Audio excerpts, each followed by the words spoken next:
What do you have on the walls of your homeschool space? A lot of families really enjoy decorating the walls in their homeschool classrooms, but the great news is that this is totally optional. You can decorate the walls, you don't have to. But if you do decide to decorate the walls, today I want to share some ways that you can make your decorations both beautiful and functional. Please hit like on this video and subscribe to the channel so that you get notified whenever a new video is released. Okay, so today I want to share 3 things that you can put on the walls in your homeschool classroom that will make it more beautiful, but more importantly, that will make it more functional. The first thing that can be a really great addition to the walls in any homeschool classroom is a dry erase board or a chalkboard.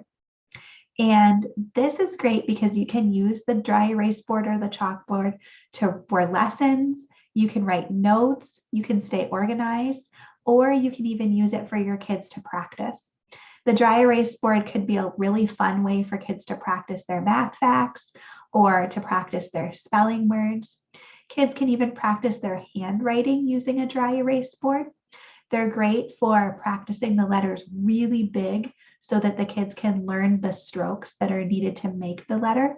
So you don't necessarily want to use a dry erase board much for practicing the letters small, but they're great when you're introducing a new letter. You can make the letter as big as the board and then have the kids trace it over and over again with different colors of markers to learn the shape of the letter and the order of the strokes that happen. And it's a great way to practice the letters with those bigger gross motor muscles.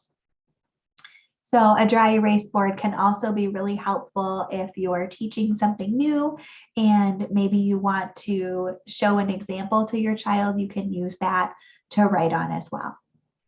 Another thing that can be great to put on the walls in your homeschool classroom or your homeschool space is posters and charts. A lot of families like to hang up posters or charts about the topics that their kids are studying. This can be a fun way to decorate and to reinforce what your kids are learning. So they can get a chance to read the poster just as they're passing through or as they notice it, and that will help to reinforce those things that they're learning because they're seeing it over and over and over again on the poster. And you don't have to repeat it as the teacher, they're just seeing it on the poster. So that can be a really great way to reinforce learning.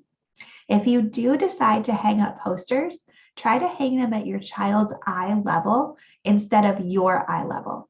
This will make the posters stand out more for your child, and it will make them much easier for kids to read as well.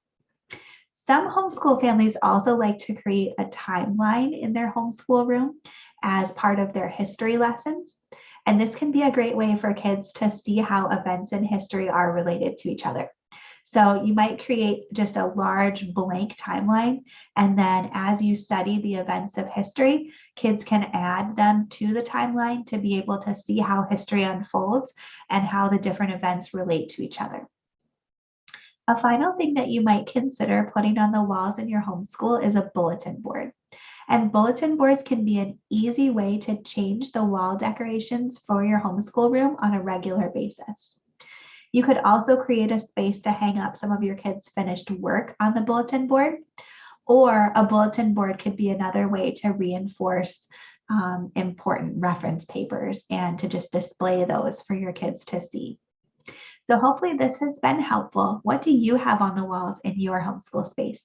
Share your thoughts in the comments.